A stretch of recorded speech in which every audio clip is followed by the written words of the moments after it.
Bila nafas kita dah sampai saat ini, keluar saja roh kita, keluar saja, masuk dalam bekas, bunyi kak, kak, bunyi benda yang patah dalam tawaran kita, bunyi macam benda yang putus dalam tawaran kita. Orang mukmin bila roh dia sampai di halqum, mulut dia tak tinggal sebut la ilaha illallah Muhammadur Rasulullah. سنخوض معاركنا معهم وسنمضي جموعا نردعهم ونعيد الحق المغتصب وبكل القوة ندفعهم وبكل القوة ندفعهم بسلاح الحق البتار سنحرر أرض الأحرار ونعيد الطهر إلى القدس من بعد الذل وذا العار من بعد الذل وذا العار. قال الله تعالى في كتاب العزيز بعد أعوذ بالله من الشيطان الرجيم بسم الله الرحمن الرحيم حتى إذا جاء أحدهم الموت قال رب ارجعون لعلي أعمل صالحا فيما تركت كلا إنها كلمة هو قائلها ومن ورائهم برزخ إلى يوم يبعثون. Sehinggalah sampai saat kematian di kalangan mereka itu. Apabila mati saja menghadap di hadapan Allah dan dibaringkan jenazah hamba Allah itu, tiba-tiba mulutnya menyebut qala rabbirji'un, wahai Tuhanku, berilah peluang untuk aku kembali hidup di atas dunia. Sekiranya aku diberi peluang untuk hidup balik, la'alli a'malu salihan fima tarakt, aku akan lakukan kembali amalan-amalan soleh yang aku tertinggal waktu mana aku hidup dahulu. Sebutlah malaikat kepada orang yang dah mati ini, kamu sebut kalla, jangan sekali-kali kamu harap kamu akan hidup kembali. Innaha kalimatun huwa qailuha, hanya mulut-mulut kamu saja yang menyebut yang kamu ingin kembali hidup di atas dunia. Wa min waraihim barzakhun ila yaumi yub'atsun, sedangkan di belakang kamu akan mula melalui saat barzakh sampailah kamu dibangkitkan balik di akhirat nanti. Surah Al-Mu'minun ayat yang ke-99 dan ayat yang ke-100. Yang dihormati pengerusi majlis, yang dihormati imam dan ahliatan kuasa surau, pimpinan-pimpinan di semua peringkat, muslimin dan muslimat sekalian, namanya marilah sama-sama kita mengaturkan rasa syukur yang tak terhingga kita kepada Allah di atas nikmat panjangnya umur kita ini sehingga kita berada pada penghujung tahun dalam kalender Islam. Kira-kira 2-3 hari lagi kita akan masuk dalam tahun baru dalam kalender Islam. Cuma kita saja yang tak perasan umur kita ini semakin pendek dan pendek untuk di dunia. Masa kita semakin dekat untuk dipanggil menghadap di hadapan Allah. Di antara perkara yang Islam dia suruh kita ambil banyak peluang. Jangan kita terlepas peluang dalam hidup ini. Kerana kita tahu hidup ini merupakan peluang yang Allah bagi untuk perjalanan pada masa yang akan datang nanti. Dalam hidup kita ini kita tahu bahawa tak mudah kita dapat nikmat sebegini. Nikmat-nikmat yang Allah bagi pada kita, antaranya nikmat kita hidup di atas dunia. Kemudian masa yang Allah bagi dalam hidup kita, bukan sekadar hidup, tapi Allah bagi masa dipanjangkan umur kita. Dan dalam hadis Rasulullah sallallahu alaihi wasallam, Rasulullah sallallahu alaihi wasallam sebut khairun nas man tala umruhu wa hasuna amalu. Sebaik-baik manusia orang yang Allah panjangkan umurnya. Semakin panjang umurnya, semakin cantik amalannya. Seburuk-buruk manusia orang yang hidup dia dalam keadaan yang panjang umur, semakin panjang umur semakin jauh dia dengan Allah. Kita alhamdulillah dalam sibuk-sibuk kita, dalam tugasan harian kita ini, Allah bagi kesempatan untuk datang sekejap, datang duduk dalam majlis ilmu sebegini, di saat mana sahabat-sahabat kita tidak dijemput oleh Allah, tak dipanggil pun untuk datang. Ramai di kalangan kita tahu majlis-majlis sebegini, tapi semua boleh datang? Tak. Allah pilih kita untuk kita datang. Allah pilih ni satu nikmat yang perlu kita syukuri. Kita sebut alhamdulillah pada diri kita, kerana kitanya disayangi di sisi Allah. Allah dalam hadis Rasulullah sebut, orang yang bila Allah sayang pada seorang, Allah akan tunjukkan jalan hidupnya ke jalan kebenaran. Bila kita ni Allah sayang, Allah akan bimbing diri kita, bawa kita dan menyedarkan diri kita tentang perjalanan hidup kita ini. Yang kita perlu faham, hidup kita ini bukan berakhir dengan hidup di dunia saja, tidak. Lepas pada kita hidup di dunia ini, sekejap lagi kita kena hidup lagi di alam yang ketiga yang disebut dengan alam barzah. Lepas pada kita hidup di dunia ini, kita kena hidup di alam yang ketiga, alam yang disebut dengan alam barzah. Dunia ni baru alam yang kedua perjalanan hidup kita. Dunia-dunia yang kita berada sekarang ini, kita kena faham, dia bukan menjadi matlamat, tetapi menjadi satu perjalanan yang seketika.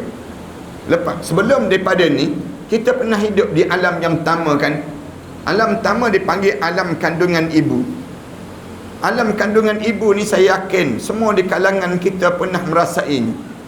Tak ada seorang pun di kalangan kita sebut hari ni, tak ada orang sebut saya tak keluar daripada kandungan ibu ustaz. Habis kamu keluar daripada mana? Saya keluar daripada buluh betung ustaz, dia sebut. Saya keluar daripada buah labu. Tak. Mesti kita pernah keluar daripada kandungan ibu dahulu kan. Dulu kita pernah hidup di alam yang pertama. Sekarang baru dipanggil alam kedua. Alam kedua dipanggil alam fana, alam yang hancur. Kullu man 'alaiha fan. Semua yang ada atas dunia ni akan hancur. Wa yabqa wajhu rabbika dzil jalali wal ikram. Yang kekal ialah Allah yang mempunyai ketinggian dan kemuliaan. Lepas pada kita hidup di alam ini, berakhirkah perjalanan hidup kita? Tak. Sekejap lagi kita kena hidup di alam yang ketiga. Alam ketiga dipanggil alam barzah. Alam barzah yang semua di kalangan kita akan sampai. Siapa dahulu, siapa kemudian, Allah sajalah yang tahu siapa di kalangan kita akan sampai terlebih dahulu. Cuma sekarang kita sedang beratur untuk dipanggil menghadap di hadapan Allah Subhanahu Wa Taala, menunggu giliran di kalangan kita untuk siapa dan di mana dan ketika mana untuk kita dipanggil menghadap di hadapan Allah. Masuk di alam barzah, tak ada lagi masa untuk kita nak beramal. Bukan masa lagi untuk beramal. Alam ni di atas dunia ni, alam fana ini, alam ni alam amal. Bila kita masuk sekejap lagi alam barzah, yaumul jaza, kita mula dibalas. Kita mula dihitung amalan-amalan kita. Orang yang cerdik, Rasulullah ajar terus, orang yang cerdik bukan orang yang rumah besar di dunia ini, tidak. Orang yang cerdik di kalangan kita ni bukan orang yang jawatan dia hebat di dunia ini, tidak. Orang yang cerdik di kalangan kita ni bukan orang yang PhD banyak di atas dunia ni, tidak. Orang yang cerdik siapa? Man dana nafsahu wa amila lima ba'dal maut. Orang yang mempersiapkan diri dia dan dia sentiasa buat amalan untuk hidup lepas pada mati dia. Inilah secerdik-cerdik manusia. Orang yang cerdik. Kita ni syukur pada Allah, alhamdulillah datang juga. Kita datang ni bukan kita datang nak tunjukkan kita ni alim, tidak. Kita datang ni bukan kita tujuan untuk kita nak, dengan tujuan untuk kita nak tunjuk kita ni tak ada kerja maka kita datang, tidak. Tapi kenapa kita datang duduk majlis ilmu ini? Dengan tujuan nak suruh kita ni jadi orang cerdik, jadi orang yang hidup dalam keadaan bijak dibandingkan dengan orang-orang lain. Orang yang cerdik di kalangan kamu ni, orang yang hidup sentiasa mempersiapkan diri dia untuk hidup di alam barzah, untuk hidup di pada mahsyar Allah, untuk hidup yang disebut dengan hidup di dalam syurga Allah Subhanahu Wa Taala. Ni manusia yang cerdik dalam hidup dia. Orang yang bodoh di kalangan kamu tahu siapa tak? Rasulullah tanya di kalangan sahabat-sahabat, wal ajiz, orang yang paling bodoh di kalangan kamu tahu siapa? Orang yang manittaba'a hawahu, orang yang hidup dia melayan hawa nafsu dia. Layan je hawa nafsu. Hidup ni kita layan hawa nafsu kita. Tidur, makan, bangun, jalan, layan je hawa nafsu. Semayang tidak, tutup aurat tidak, ilmu tak menambah, Quran tak boleh baca, dalam hidup layan hawa nafsu. Manittaba'a hawahu. Kemudian hujung dia wa tamanna 'ala Allah. Kemudian dia letak angan-angan dia kepada Allah. Ada orang macam ni ramai di kalangan kita. Orang di kalangan kita ni, kita tanya dia, kamu tak semayang ke? Tak. Kenapa kamu tak semayang? Kamu Islam ke kafir? Dia sebut Islam, jangan sebut-sebut kafir-kafir ni sebut. Marah dia kalau kita sebut demikian. Habis tu yang kamu tak semayang ni kenapa? Dia jawab, aku ni penat lah, dia jawab. Aku tak boleh solat, aku penat. Habis kamu tak takut neraka ke? Takut? Siapa kata tak takut? Habis tu macam mana nak jawab depan Allah nanti yang kamu ni tak solat? Aku harap Allah fahamlah aku ni jenis penat, dia jawab demikian. Dia letak angan-angan dia dengan Allah. Wa tamanna 'ala Allah. Jangan letak angan-angan, tuan-tuan. Ramai orang kita demikian. Orang tanya dia tak pergi masjid. Tak. Nanti kalau mati nanti, baru kita pergi, dia jawab demikian. Dia sebut demikian. Lepas tu siapa nak solat jenazah kamu? Pandai-pandailah orang hidup nak solat jenazah saya, dia sebut. Inilah sebodoh-bodoh manusia.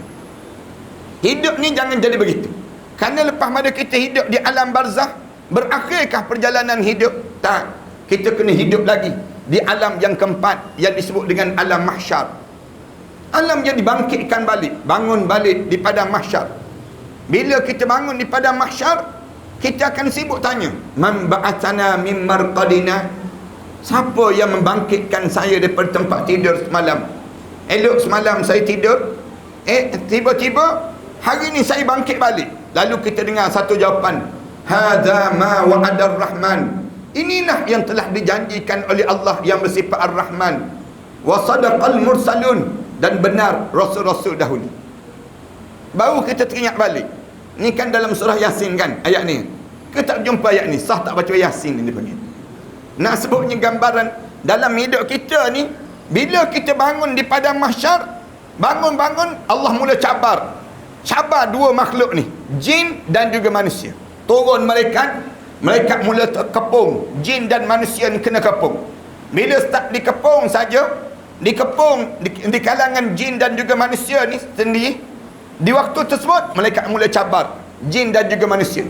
Ya ma'syaral jin wal ins, in istata'tum an tanfudhu min aqtaris samawati wal ard fanfudhu la tanfudhuna illa bisultan. Wahai puak-puak jin dan juga manusia, siapa yang rasa nak lari sekarang, cuba dia lari sekarang. Lari sekarang.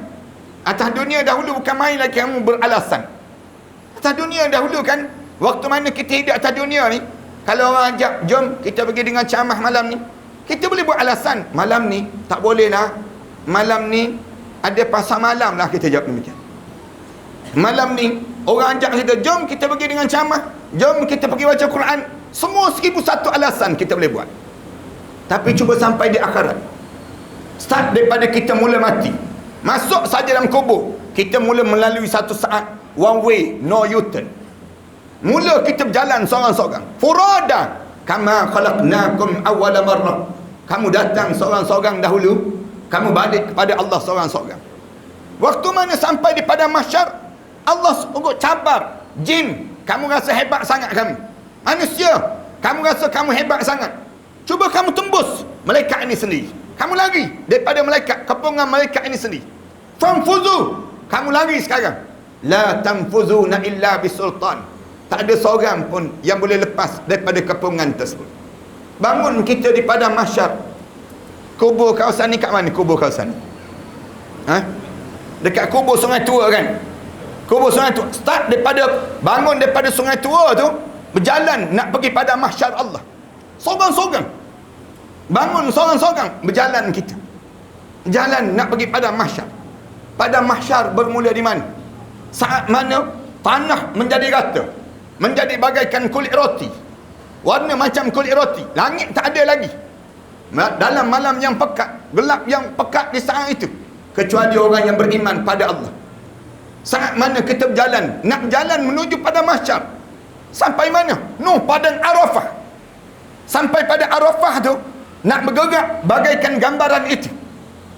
Perhatikan, bayang sendirilah dalam hidup kita. Kita naik kapal terbang ni pun, kalau kita turun kapal terbang sampai di Jeddah tu pun kita penat dah. Turun kapal terbang di Jeddah tu kita rasa penat. Bayang kita nak jalan kaki, start daripada Sungai Tua ni, daripada kubur Sungai Tua tu bangun, nak jalan seorang-seorang, nak menuju pada mahsyar Allah. Orang yang cerdik, dia akan fikir, aku hidup ni bukan untuk hidup di sini. Berakhirkah perjalanan hidup di akhirat? Tak lagi. Sampai pada alam yang kelima. Alam yang kelima dipanggil alam sa'idun au saqiyun. Alam syurga ataupun alam neraka. Alam syurga ataupun alam neraka. Bila sampai pada alam syurga, alam neraka, lalu Allah Subhanahu wa taala sebut khalidina fiha abada. Kekal kamu dalam syurga sampai bila-bila. Sebut tentang neraka, Allah sebut juga khalidina fiha abada. Sampai neraka tu kekal juga dalam neraka sampai bila-bila.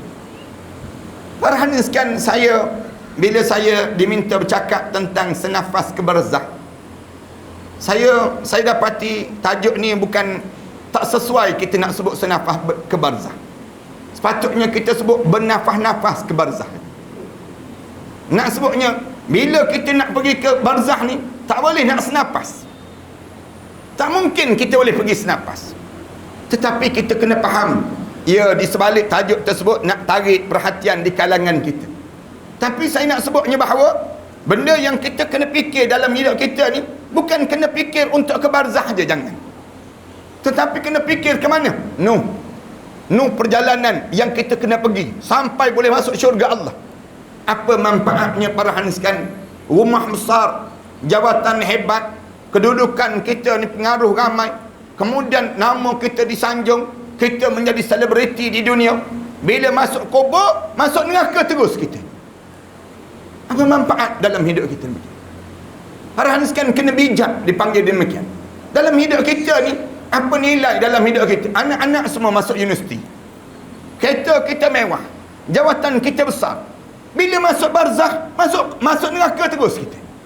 Na'udzubillah min zalik. Dalam hidup ni, biar kita fikir panjang. Bila aku hidup atas dunia, aku jangan leka dengan dunia. Allah pesan banyak kali, innamal hayatud dunya illa la'ibun wa lahwun. Dunia ni penuh dengan la'ibun, permainan, wa lahwun, melekakan dalam hidup, wa zinatun, penuh dengan perhiasan. Allah sebut tentang dunia ni, kamu jangan terperangkap. Ramai orang kita ni hidup terperangkap. Terperangkap dengan apa dia? Perangkap dengan dunia. Banyak ke perangkap dunia ni? Banyak sangat. Memperangkap hidup manusia ni, sehingga kan kita terleka dalam hidup kita. Tuan-tuan nak tahu terleka tak terleka? Kita ni, kalau tuan-tuan datang satu penyakit lepas pada kita mati ni, menandakan kita terleka. Penyakit apa? Penyakit menyesal. Sekarang kita tak rasa penyesalan, tapi bila kita start daripada kita mula mati, kita mula menyesal. Tanda kita leka atas dunia. Jangan leka, tuan-tuan. Hidup atas dunia ni kena fokus. Fokus dalam hidup. Saya sering kali sebut, fokus kita nak apa dia atas dunia.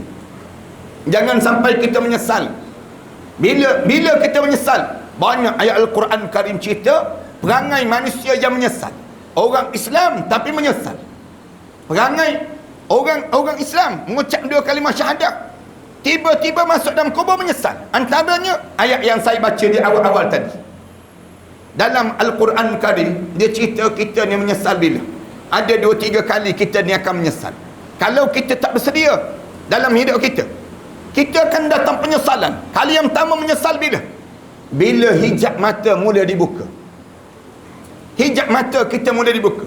Sekarang hijab mata tak dibuka lagi. Tapi dalam hidup kita ni, ulama-ulama sebut ada 3 mata. 3 mata. Mata zahir, mata hati dan hijab mata. 3 mata dipanggil demikian. Hanya 2 saja yang Allah buka. Ada orang yang Allah buka 1 mata je. tapi Allah tak buka mata yang kedua. Ada orang yang Allah buka dua-dua, tapi Allah tak buka lagi mata yang ketiga. Bila yang Allah nak buka mata yang ketiga ni? Bila sampai masa kita dipanggil untuk menghadap di hadapan Allah. Bila sampai masa saja. Bila sampai masa ni? Masa sakarat yang datang.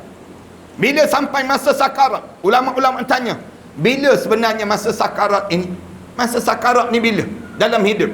Ada mu'alim ulama sebut, masa sakarat ini akan bermula dalam hidup saat mana uban kita mula tumbuh daripada rambut. Bila seseorang mula tumbuh uban di rambut dia, maka tanda dia akan bermula sakarat dalam hidup. Ada alim ulama sebut dasar pada hadis Rasulullah sallallahu alaihi wasallam sebut, dia tidak bermula daripada uban. Tapi bila kita disahkan ada penyakit yang membawa kematian. Penyakit kita ni berpanjangan. Bila doktor sahkan kita kena kencing manis. Bila doktor dah sahkan kita kena darah tinggi. Bila doktor bagi tahu pada kita ada penyakit membawa mati, sampai mati. Bila doktor bagi tahu kanser, tuan kena kanser, tuan kena ni dipanggil sakarat awal. Sakarat yang mula-mula dalam hidup. Ada alim ulama sebut bukan masa tu. Bila masa sakarat? Masa sakarat bila usia 60 tahun. Sampai usia 60 tahun confirm masa mati. Confirm masa mati dalam hidup seorang. Jangan panjang lagi angan-angan. Jangan kita rasa kita akan berpanjangan lagi saat demikian. Umur 60 tahun, Rasulullah sebut, umru ummati baina sittin wa sab'in. Umur umat aku di antara 60 tahun sampai 70 tahun, kata Rasulullah sallallahu alaihi wasallam. Kita jawab, ada orang yang panjang umur 93 tahun tak mati-mati lagi tu. Kita sebut demikian. Allah bagi bonus. Allah bagi bonus dalam hidup. Tak semua orang Allah bagi demikian. Ada orang yang Allah panjangkan umur dia, tapi Allah bonuskan dalam hidup dia. Tapi umur yang daripada 60 tahun hingga 70 tahun, masa ni masa confirm mati. Rasulullah sebut dalam hadis Rasulullah, masa sakarat. Dan ada alim ulama jawab, masa sakarat bukan masa tu. Tapi yang masa sakarat sebenar, bila hijab mata kita mula dibuka. Mula kita nampak malaikat mula turun berduyun-duyun. Malaikat turun. Kita tengah bawa kereta, tiba-tiba hijab mata kita nampak terbuka, nampak malaikat sedang turun. Kita sedang bercakap dengan kawan kita, tiba-tiba hijab mata kita mula terbuka. Nampak perubahan pada wajah seseorang. Terkejut dan terkamam dia. Terkejut dia, nampak malaikat datang. Tengah-tengah dia makan, tiba-tiba datang malaikat. Malaikat datang, hijab mata mula dibuka. Bila hijab mata kita mula dibuka saat tersebut, malaikat mula berdiri depan muka kita. Rasulullah sallallahu alaihi wasallam sebut, ada dua saja malaikat. Sama ada malaikat yang warna putih ataupun malaikat yang warna hitam. Dua malaikat ini saja yang datang. Malaikat yang warna putih, wajah yang handsome, kemudian dalam keadaan muka yang kacak, kemudian bauan wangi yang semerbak, wangi semerbak di saat tersebut. Ada pun malaikat yang warna hitam, wajah yang menakutkan, kemudian bau yang busuk, kemudian dalam keadaan yang berbeza berdasar pada amalan yang orang yang ingin dicabut nyawa seseorang itu sendiri. Bila dia mula berdiri saja di hadapan muka kita, mula malaikat ini mengisytiharkan saat perjalanan hidup semakin berakhir. Malaikat mula sebut, wahai anak Adam, aku cari setitik air untuk kamu telan, sudah tidak ada. Aku cari sepatah kataan yang keluar daripada mulut kamu, sudah tidak ada. Aku cari rezeki kamu yang berbaki di atas dunia ini, sudah tidak ada. Aku cari senafas untuk kamu menafas, sudah tidak ada. Wahai roh, sila keluar daripada jasad ini. Bila diistiharkan saja, wahai roh, sila keluar daripada jasad ini, kebanyakan mulut-mulut manusia kali yang tamuh timbul penyesalan, tergerak terus. Bibir mereka sebut apa dia? Ni orang Islam yang bercakap ni. Dia akan sebut, dan Allah rakam setiap kali mana mulut manusia yang hampir-hampir dengan kematian. Dia akan sebut, laula akhartani ila ajalin qarib. Malaikat, boleh tak tangguh sekejap, jangan bagi mati lagi malaikat. Mula dia sebut ada malaikat, sekejap malaikat, jangan bagi mati lagi malaikat. Kenapa jangan bagi mati? Fa as-saddaqa, sekejap malaikat, Saya nak bagi semua harta-harta saya dan segala apa yang ada pada saya sekarang, saya nak bersedekah di jalan Allah. Wa akun minas salihin. Sekarang juga saya nak menjadi hamba Allah yang saleh. Mula disebut ada malaikat. Malaikat jawab apa dia? Walan yuakhirallahu nafsan iza jaa ajaluha wallahu khabirum bima ta'malun. Allah tak tangguh dah ajal bila sampai masa seseorang itu. Wallahu khabirum bima ta'malun. Allah tahu fi'il perangai apa yang kamu akan ulang kalau ditangguh kematian dalam hidup kamu tersebut. Bila sampai masa tersebut, malaikat mula masuk. Masuk saja malaikat dalam tubuhan si anak Adam ini. Bila start daripada masuk, malaikat mula istihar. Waja'at sakratul maut bil haqq. Zalika ma kunta minhu tahid. Telah datang saat sakaratul maut yang penuh dengan kebenaran. Inilah masa yang sering kali kamu lari-larikan diri sepanjang kamu hidup di atas dunia dahulu. Masa yang kamu lari atas dunia, lari daripada apa? Lari daripada sakarat dia. Kita ni hidup ni, kita lari daripada apa? Lari daripada mati je. Jangan bagi mati je. Tuan-tuan tanya orang jogging tiap-tiap pagi tu kan. Yang jogging tiap-tiap pagi tu, kita tanya dia, kamu lari daripada apa? Dia mesti jawab, lari daripada mati, dia jawab. Tanya orang yang makan ubat secekak setiap pagi tu kan. Ubat yang tiap-tiap pagi tu kita makan, segenggam kita makan ubat tu. Kenapa kita makan ubat? Tanya orang yang makan ubat tu, dia mesti jawab, supaya lambat mati sikit ustaz, dia sebut. Dia akan jawab demikian. Hidup ni lari daripada apa? Lari daripada mati je. Bila sampai saat mati kita, bila sampai saat ajal, malaikat jawab, zalika ma kunta minhu tahid. Inilah masa yang sering kali kamu larikan diri sepanjang kamu hidup di atas dunia dahulu. Bila malaikat mula masuk saja terus ke hujung kaki kita untuk mula mencabut roh kita ini sendiri. Bila sebut begitu je, Rasulullah sebut, bila sebut istihar, wahai roh, sila keluar. Orang mukmin, malaikat akan memujuk dengan panggilan yang indah. Panggil indah itu pun sakit yang amat sangat. Malaikat akan sebut, ya ayyatuhan nafsul mutmainnah, irji'i ila rabbiki radiyatan mardiyah, fadkhuli fi ibadi wadkhuli jannati. Allah panggil, malaikat panggil, balik. Allah dah panggil balik sekarang. Sebagaimana panggilan seorang ibu menjelang senja. Ibu menjelang senja kan, dia buka je pintu tingkap rumah dia, dia akan panggil anak dia. Balik, maghrib dia sebut. Demikian roh orang mukmin.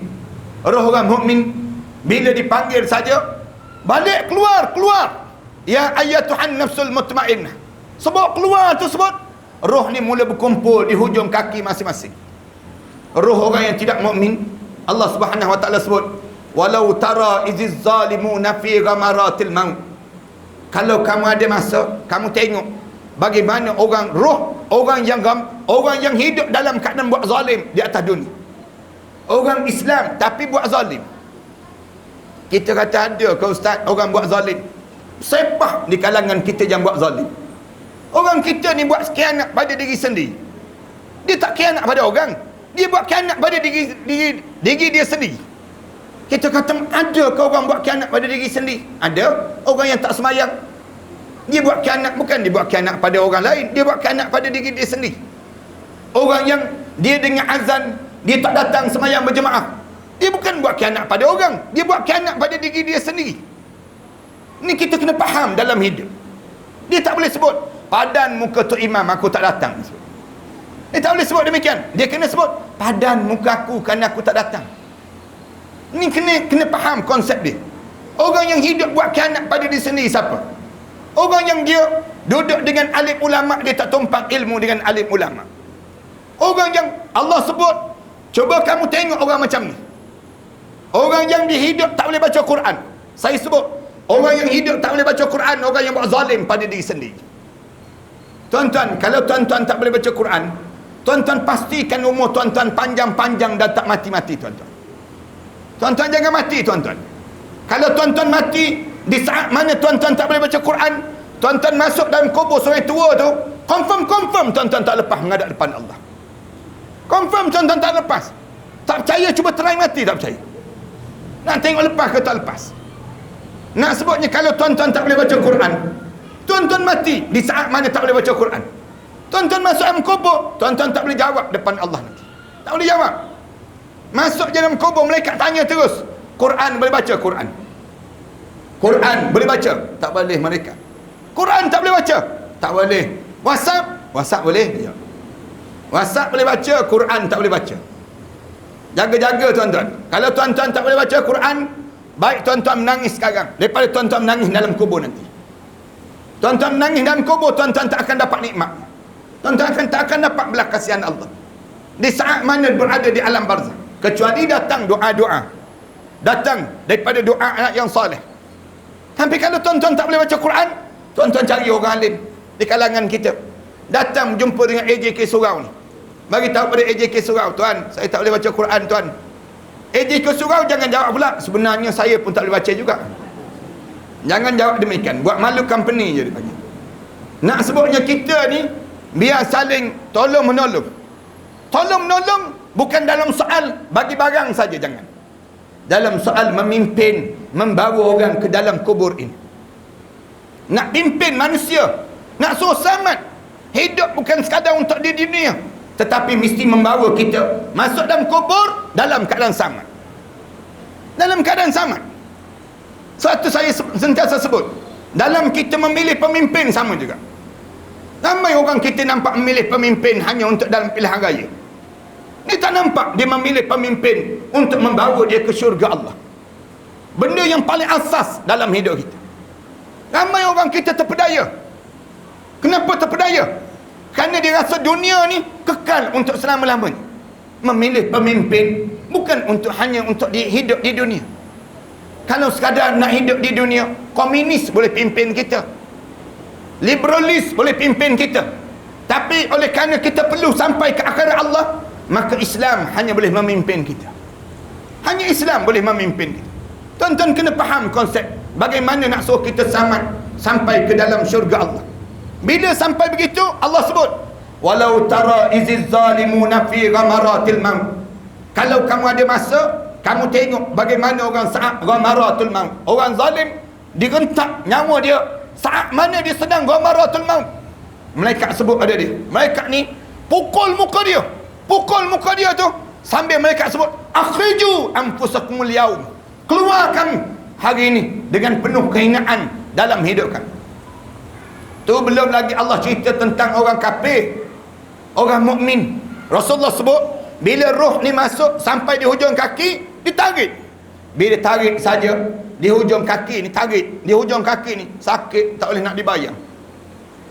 Dalam hadis Rasulullah sebut, seringan-ringan, ringan. Bila tanya sahabat Rasulullah, sahabat tanya Rasulullah, ya Rasulullah, bagaimana sakit saat itu ya Rasulullah? Rasulullah kata, yang paling ringan bagaikan tengkuk kamu dilibas dengan 1000 libasan mata pedang di tengkuk kamu. Dalam satu riwayat yang lain sebut, bertanya macam mana sakitnya saat itu ya Rasulullah? Rasulullah sebut, bagaikan badan kamu dicampak ke pohon yang berduri, melekat di pohon yang berduri, digentak turun ke bawah. Sakit tak boleh nak dibayang. Sakit, Rasulullah kata, Rasulullah sakit tak sakit Rasulullah, sampai Rasulullah sallallahu alaihi wasallam tergerak tangan Rasulullah ni tergerak sendiri. Kalau kita baca dalam riwayat Aisyah, dia cerita bahawa Rasulullah, waktu mana Rasulullah sedang sakarat, tangan Rasulullah ni tergerak tangan Rasulullah. Aisyah tengok tangan Rasulullah tergerak. Rasulullah tengok tangan Rasulullah tergerak. Aisyah ambil bekas air. Aisyah radhiyallahu anha ambil bekas air, letak dekat tangan Rasulullah. Rasulullah celup. Dalam bekas air tersebut, Rasulullah sapu muka Rasulullah. Rasulullah sapu, Rasulullah sebut, Allahumma a'inni ala sakaratil maut. Ya Allah, bantulah saya saat mana saya sedang berhadapan dengan sakaratul maut ini ya Allah. Sakit. Aisyah radhiyallahu anha sebut, lepas pada aku tengok Rasulullah tu kena sakarat tu, katanya Aisyah, aku tak bayang aku lebih ringan daripada Rasulullah sallallahu alaihi wasallam. Aisyah radhiyallahu anha bertanya lagi pada Rasulullah, ya Rasulullah, bagaimana sakit saat itu ya Rasulullah? Rasulullah sallallahu alaihi wasallam sebut, bagaikan kulit kamu disiat. Kulit ini disiat. Kulit kita ni ditarik saja kulit kita, ditarik di atas kapas yang basah, tarik di atas kapas yang basah, kemudian ditarik di atas bara api yang panas, bunyi bunyi sakit parahan sekian. Saya tak boleh nak digambar. Bila saya baca kitab guru saya mengajar saya tentang saat sakarat, kebanyakan menangis teresa-esa, kebanyakan menangis. Dia sebut bacalah doa, minta supaya Allah ringankan kita saat mana kita melalui sakarat, sehingga kan bila bertembung di antara saat sakarat dan nak lepaskan sakarat, ada orang yang sanggup mengorbankan jiwa dia untuk mati syahid supaya tak berjumpa sakarat. Ada di kalangan kita ni kan. Kalau kita tanya, pelik kan, kenapa ada orang yang nak mati syahid? Kenapa ada di kalangan kita ni yang sanggup berjuang biar dia dipilih untuk mati syahid? Kerana bila mati syahid tak ada sakarat. Mereka memilih untuk mati syahid jauh lebih mulia daripada dibandingkan mati dalam keadaan yang melalui saat sakarat. Sehingga kan kita pelik tengok orang di Palestin saat mana bom yang sedang digugurkan, mereka berkejaran untuk mendapatkan kesyahidan.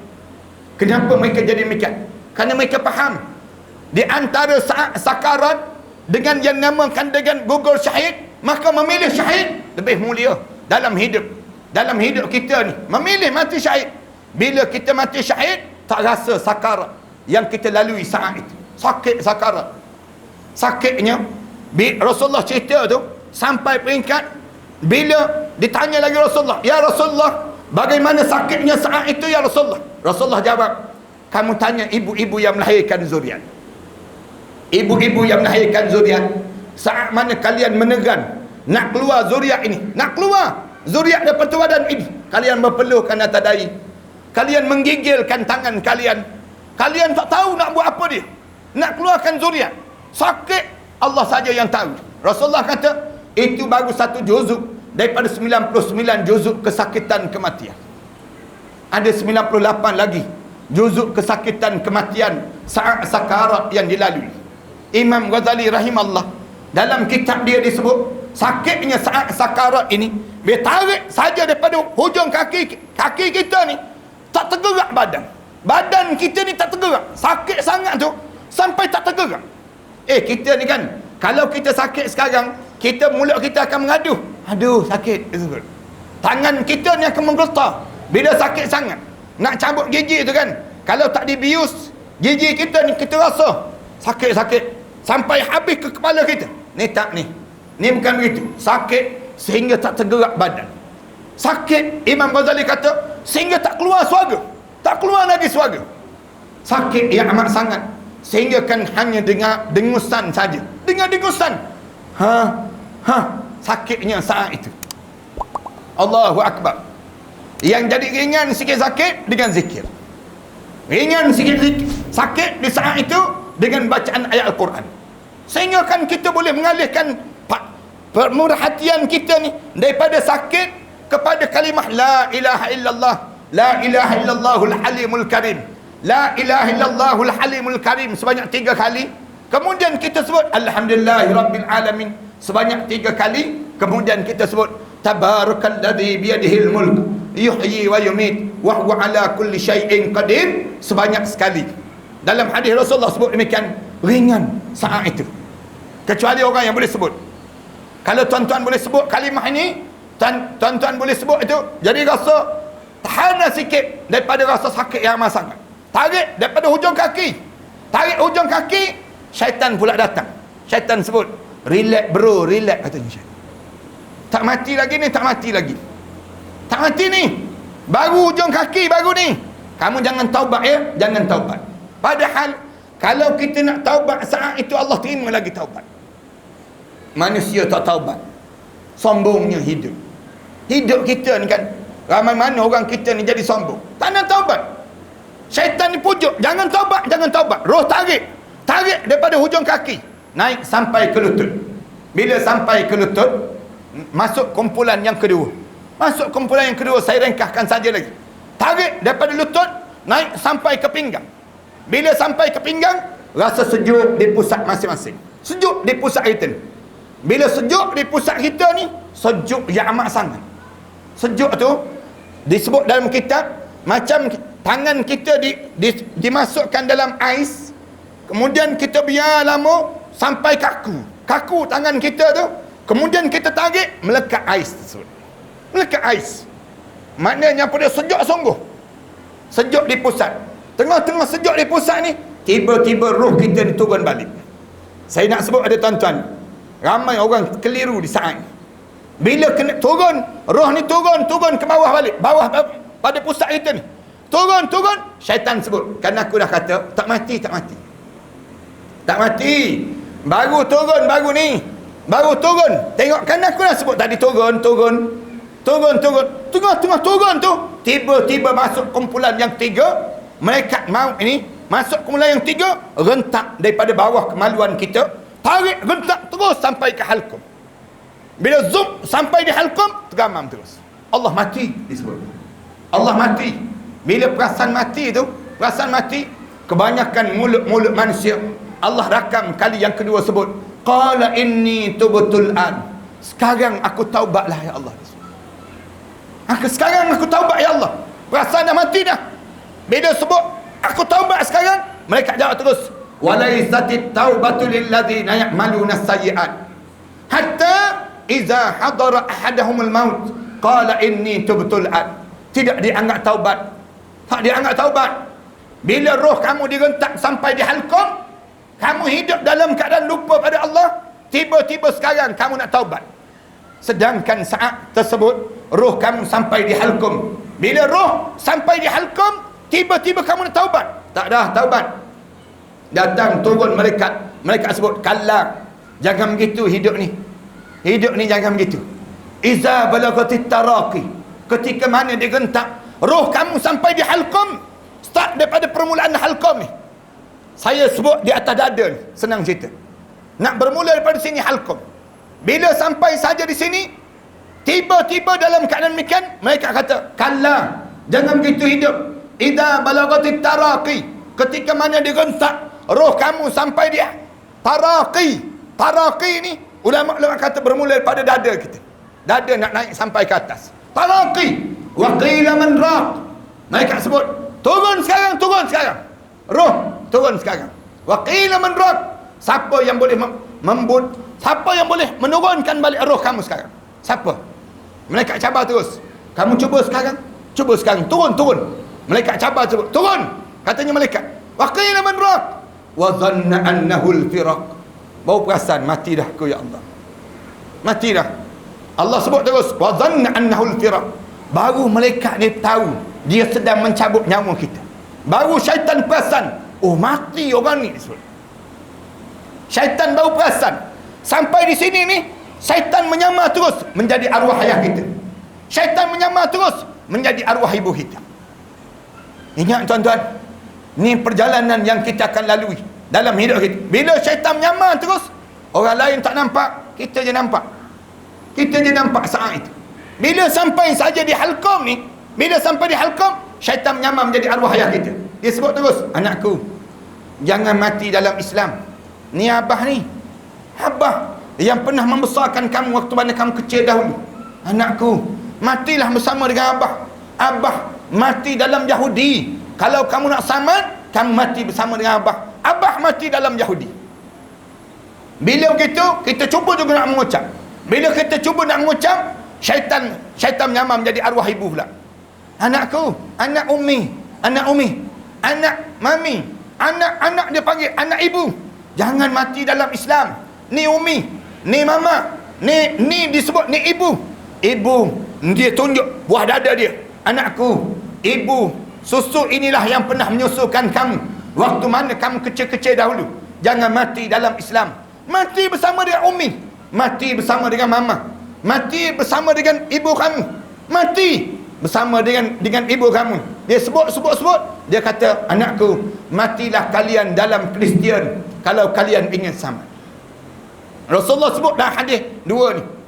Saya nak sebut syaitan di Batu Kif ni tuan-tuan. Syaitan di kawasan tuan-tuan ni, dia tak sebut mati dalam Yahudi. Tuan-tuan percayalah, dia tak akan sebut mati dalam Yahudi. Dia tak akan sebut mati dalam Kristian. Yahudi kita tak kenal. Kristian kita tak kenal. Dia akan sebut apa dia? Anakku, matilah kalian dalam Islam liberal, dia sebut. Matilah kalian dalam Islam nasionalis. Matilah kalian dalam Islam sekularis. Kita dengar Islam juga ni, mati je lah kita sebut. Akhirnya mati kita dalam keadaan yang bukan muslim. Wala tamutunna illa wa antum muslimun. Jangan kamu mati kecuali saat mana kamu mati, kamu benar-benar seorang muslim. Mungkin inilah yang dimaksudkan dengan senafas ke barzah itu. Bila nafas kita dah sampai saat ini, keluar saja roh kita, keluar saja, masuk dalam bekas, bunyi kak, bunyi benda yang patah dalam tawaran kita, bunyi macam benda yang putus dalam tawaran kita. Orang mukmin bila roh dia sampai di halqum, mulut dia tak tinggal sebut la ilaha illallah Muhammadur Rasulullah. Mudah-mudahan semua yang hadir malam ni insya-Allah, kita ni biar kita boleh mengucap, tuan-tuan. Jangan sampai kita tak boleh mengucap. Bila kita hidup dengan Islam, kena mati dengan Islam. Disebut dalam Al-Quran, wala tamutunna illa wa antum muslimun. Jangan kamu mati kecuali saat mana kamu mati kamu seorang muslim. Macam mana kita muslim kalau kita bercampur Islam kita dengan liberal, bercampur Islam kita dengan nasionalis, bercampur Islam kita dengan sekularis? Jangan campur, tuan-tuan. Bila tuan-tuan sudah memilih Islam dalam hidup, terima semua ajaran Islam. Jangan kita sebut saya terima Islam dalam bab ibadah je, dalam bab ekonomi saya tolak Islam. Saya terima Islam dalam bab ekonomi je, dalam bab politik saya tolak Islam. Jangan, tuan-tuan. Saya terima Islam dalam bab politik je, dalam bab kebudayaan saya tolak Islam. Jangan. Islamlah dalam semua aspek dalam hidup kita. Jangan Islam separuh, kufur separuh yang lain. Orang kita ni ramai demikian. Saya terima ustaz Islam, memang saya tak tolak Islam.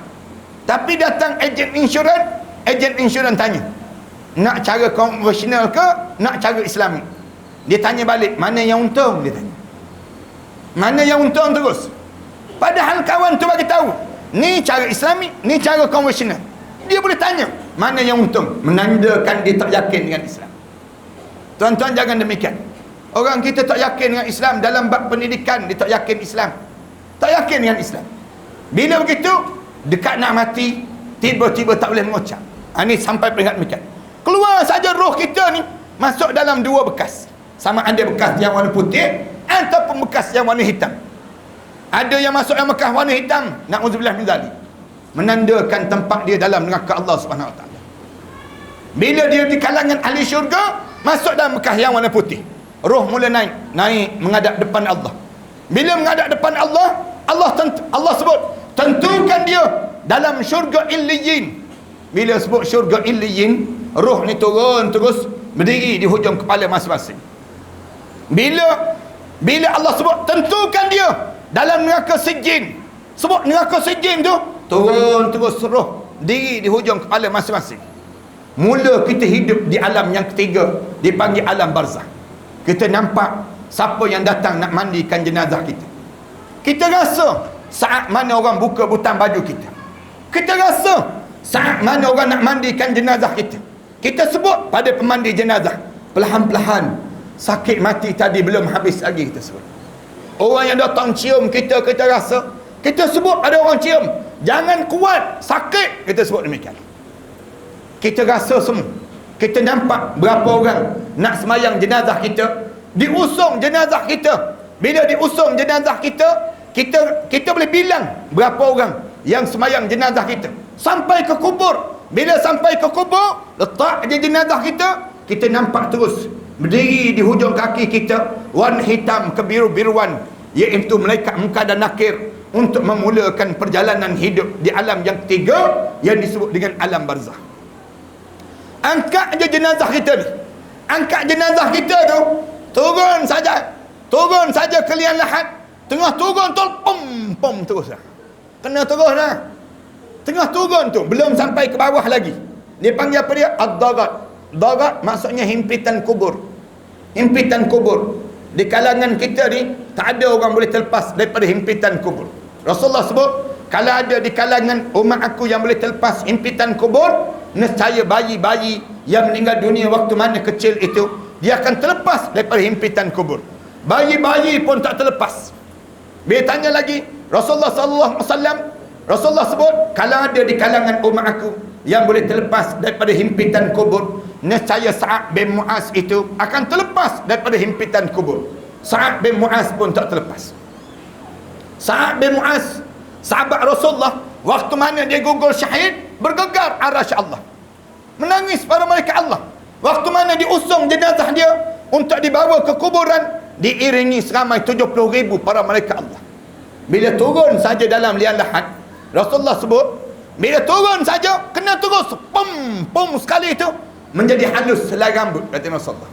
Selai rambut Sa'ad bin Mu'az kemudian kembang balik, menjadi rata balik. Sa'ad bin Mu'az ini sendiri, dia tanya pada keluarga Sa'ad bin Mu'az, kenapa Sa'ad bin Mu'az kena himpitan kubur? Kerana dia tak bersih air kencing. Tak bersih air kencing. Bertanya lagi, kenapa tak bersih air kencingnya? Bila Sa'ad bin Mu'az tak bersih air kencing dia? Sekali disebut oleh keluarga Sa'ad bin Mu'az, waktu mana dia pulang daripada permusafiran. Bila dia balik daripada permusafiran, dia kencing sambil berdiri. Bila dia kencing sambil berdiri, yang menyebabkan tak bersih air kencing dia. Sekali dalam hidup dia, sekali kencing sambil berdiri. Ulama-ulama kata, sebab itulah dia kena himpitan kubur, kerana tak bersihnya air kencing dia tadi. Allahu Akbar. Sekali. Kita ni kencing sambil berdiri berapa kali dah? Tu kencing sambil berdiri, yang kena kencing, yang kena kencing. Bau hancing sampai hari ni tak habis-habis lagi.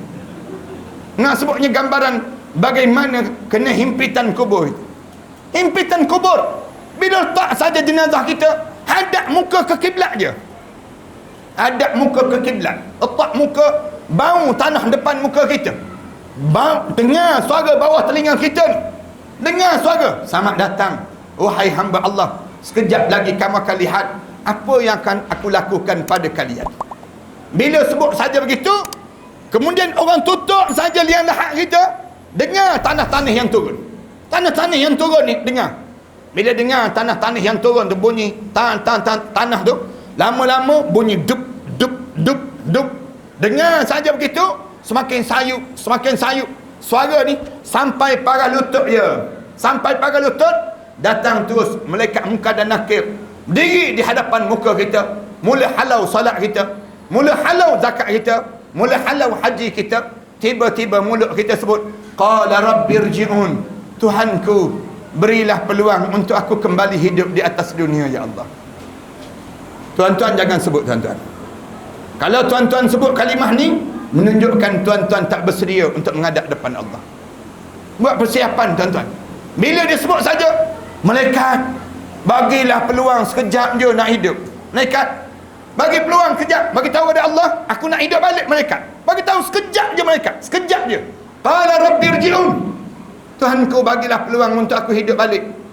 Kenapa nak hidup balik? La'alli a'malu salihan fi ma tarak. Kalau aku boleh hidup balik, aku akan buat balik amalan soleh yang aku tertinggal. Menunjukkan apa dia? Dia ni orang Islam. Dia ni orang Islam. Mesti dia orang Islam. Kalau dia tidak orang Islam, dia tak tahu amalan soleh yang dia tertinggal. Menunjukkan dia ni orang Islam, tapi dia mati dalam keadaan tak bersedia menghadap di hadapan Allah. Lalu mereka jawab, kalla, jangan harap kamu boleh hidup balik. Mereka jawab terus, kalla, jangan harap kamu boleh hidup balik.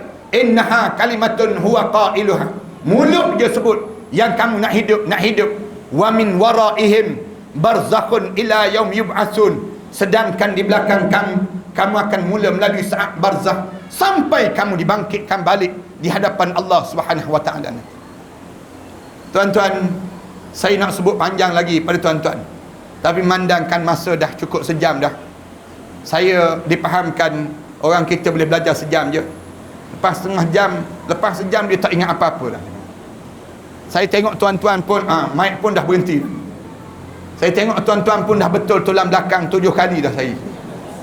Jadi mudah-mudahan saya pun diminta bercakap senapas je dipanggil. Senapas dah masuk dah barzakh. Senapas ke barzakh. Jadi mudah-mudahan apa yang saya sebut ini tuan-tuan boleh nampak sikit bayangan untuk perjalanan kita ke barzakh sana. untuk berjalan kita kepada mahsyar Allah. Dan saya harap sangat orang Malaysia kita ni bila meninggal dunia semua masuk dalam syurga Allah SWT. Saya nak sangat benda demikian tuan-tuan. Inilah di antara usaha. Walaupun saya tahu nak datang kadang-kadang jauh, nak datang kuliah, tapi kita harap supaya walaupun jauh sejauh mana pun, saya nak sangat usaha supaya orang kita ni mati masuk dalam syurga Allah SWT. Antaranya saya buat kitab ni tuan-tuan, saya karang kitab ni. Kitab ni kesempatan terakhir sebelum kematian. Bila dekat nak mati, kita nak buat apa dia? Amalan apa? Dalam kitab ni ada 3 bab je. Ada 3 bab je. Bab yang pertama saya cerita tentang mengenai bila kita hidup umur 40 tahun, kita nak buat apa dia? Bab yang kedua, bila kita ziarah orang sakit. Yang ketiga, bila kita sakit dekat nak mati, nak buat apa dia? Dalam ni ada sepotong doa. Ada di antara doa-doa, termasuk yang saya sebut tadi, zikir yang kita kena sebut daripada roh kita di hujung kaki naik sampai ke lutut. Kita kena baca apa dia? Ini pada muka surat 49. La ilaha illallahul halimul karim sebanyak 3 kali. Alhamdulillahirabbil alamin sebanyak 3 kali. Kemudian tabarakalladzi biyadihil mulk yuhyi wa yumiit wa huwa ala kulli syai'in qadir sekali je. Rasulullah sallallahu alaihi wasallam ajar demikian. Dan pada muka surat 47 dalam kitab ni ada satu doa yang diajar oleh Rasulullah sallallahu alaihi wasallam. Pada Abu Hurairah radhiyallahu anhu. Bila Rasulullah sebut pada Abu Hurairah, bila kamu tahu kamu ditimpa dengan satu penyakit kamu ni baru mati, kamu baca doa ni. Penyakit apa dia? Kencing manis, darah tinggi, gaut, semua ni yang kita kena, yang baru mati. Baca doa ni sekali, Rasulullah sebut. Tiba-tiba lepas pada itu kamu meninggal dunia, tempat kamu dalam syurga Allah, dan Allah haramkan jasad kamu daripada bahan bakaran api neraka Allah. Abu Hurairah sebut, apa dia ya Rasulullah? Rasulullah sebut terus, ni doanya.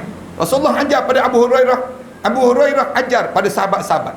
Sampai pada guru saya di Mesir dahulu.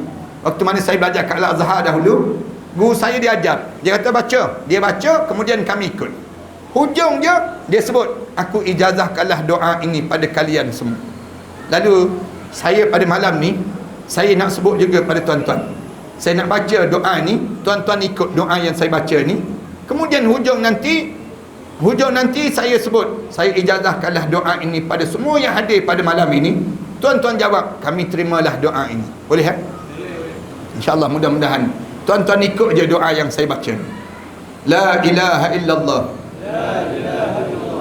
yuhyi wa yumiit wa huwa hayyun la yamut wa subhanallah rabbil ibad wal bilad walhamdulillah hamdan kathiran tayyiban mubarakan fi ala kulli halin Allahu akbar kabiran kibriya Rabbina wa jalalatuhu wa qudratuhu bikulli makanin Allahumma in kunta amrattani litakbida ruhi fi awwali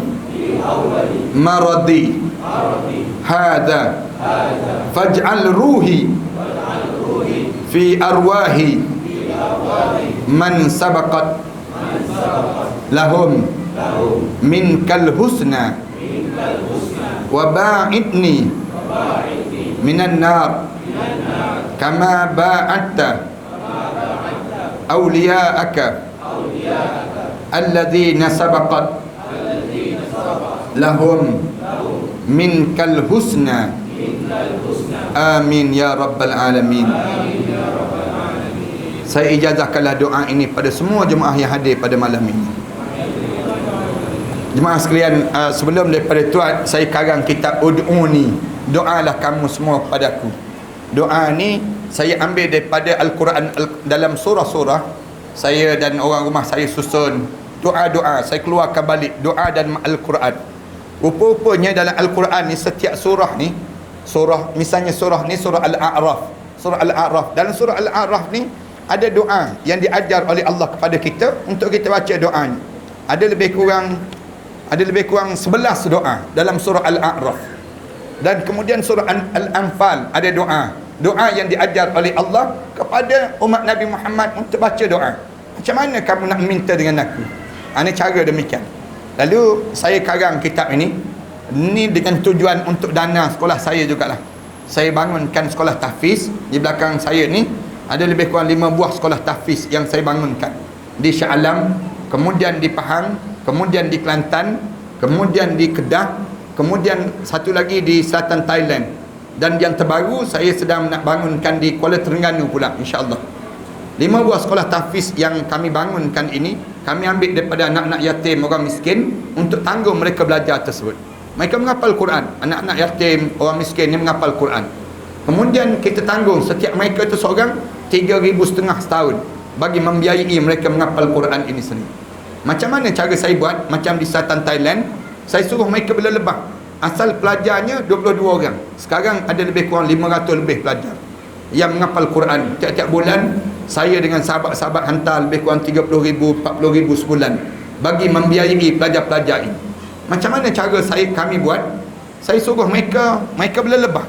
Lebah tersebut hasilkan madu. Madu tu mereka letak depan mereka bangun tahajud, mereka hantar ke Shah Alam. Madu tersebut mereka baca doa lebih kurang 3 jam baca doa, kemudian mereka berdoa pada Allah, kemudian mereka hantar ke Shah Alam. Saya gunakan untuk perubatan Islam. Orang yang kena sihir, saya kata minum air madu. Minum air madu ni muntah keluar benda yang pelik-pelik. Ada yang terbuang. Kan orang sihir kita ni melalui makanan, orang sihir kita ni melalui udara dan sebagainya. Cara orang nak sihir kita ni pula, orang kita ni kan ramai sangat terlibat dengan ilmu sihir di kalangan kita, sihir menyihir di kalangan kita. Kita ni pula bila kena sihir tak tahu nak buat macam mana. Akhirnya pergi report pada polis, tuan saya kena sihir. Polis pun jawab, saya pun kena sihir juga, katanya pula. Nak sebutnya sekarang ni dengan polis pun kena sihir. Nak sebut gambaran yang kuat di kalangan masyarakat kita. Saya guna madu ni untuk perubatan. Saya pernah kena batu karang sekali, minum air madu keluar batu karang. Ada keluarga saya yang pernah kena alergik makanan, makan madu tu hilang terus alergik tadi, normal balik darah tersebut. Ni buat amalan lah, tuan-tuan cuba buat amalan dengan madu. Rasulullah pesan pada kita, biasakan hidup kita ni dengan makan madu. Alaikum bil asal, biasakan hidup kamu dengan makan madu. Rasulullah nak suruh kita ni hidup dengan makan madu. Madu ni ubat, sehingga kan Allah jadikan dia satu surah dalam Al-Quran, dipanggil surah An-Nahl, surah lebah, untuk nak ajar pada kita bagaimana ubat yang Allah jadikan daripada madu ini sendiri. Tuan-tuan cuba buat amalan. Madu tu ada kat luar nanti. Kemudian satu lagi, orang kita datang mengadu pada saya tentang mengenai kena gangguan dalam hidup mereka. Tidur mimpi air, tidur mimpi rumah lama, menyusu bayi, kemudian sakit badan. Bila semakin berusia, semakin sakit sendi-sendi ni. Ni dipanggil gangguan saka. Ramai orang kita kena gangguan saka. Malam-malam tidur gigi bunyi kak gigi. Ni gangguan saka. Gangguan saka ni ramai sangat orang kita kena. Badan bang busuk. Hubungan dia suami isteri jadi hambar dalam kekeluargaan. Kerana gangguan saka. Kena gangguan saka ni memang masalah di kalangan dia.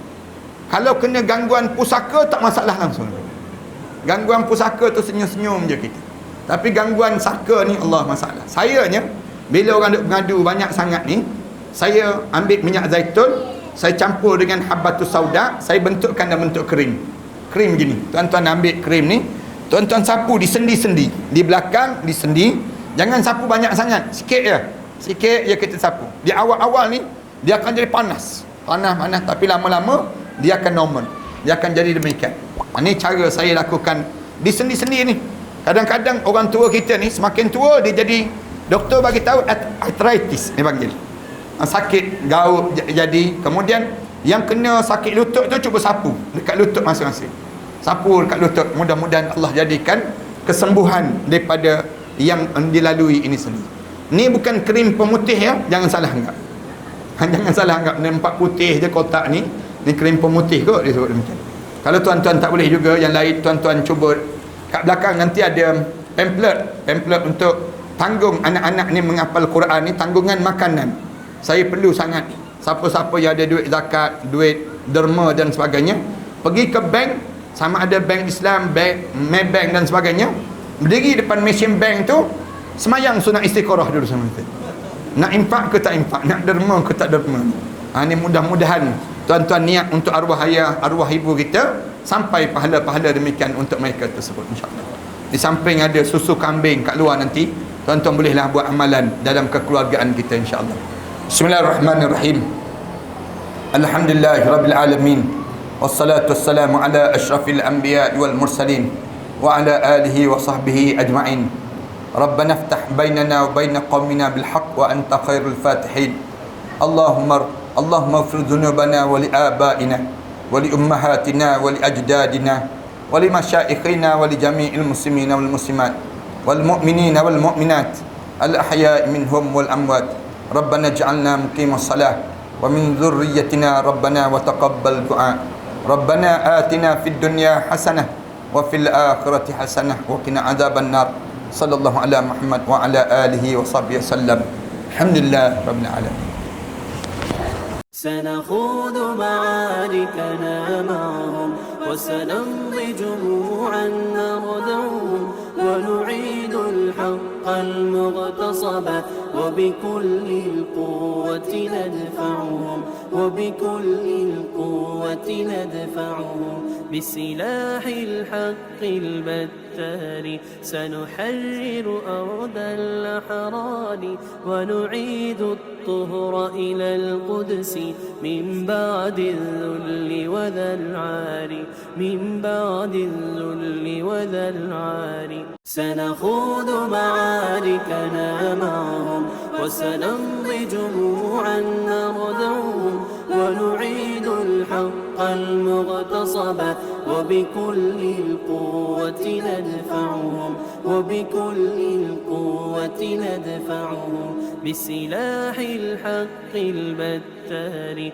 سنحرر أرض الأحرار ونعيد الطهر إلى القدس من بعد الذل وذا العار من بعد الذل وذا العار سنخوض معاركنا معهم وسنمضي جموعا نردعهم ونعيد الحق المغتصب وبكل القوة ندفعهم وبكل القوة ندفعهم وسنمضي ندك معاقلهم بدبيل دام يقلقهم وسنمحو العار بأيدينا وبكل القوة نردعهم وبكل القوة نردعهم سنخوض معاركنا معهم وسنمضي جموعا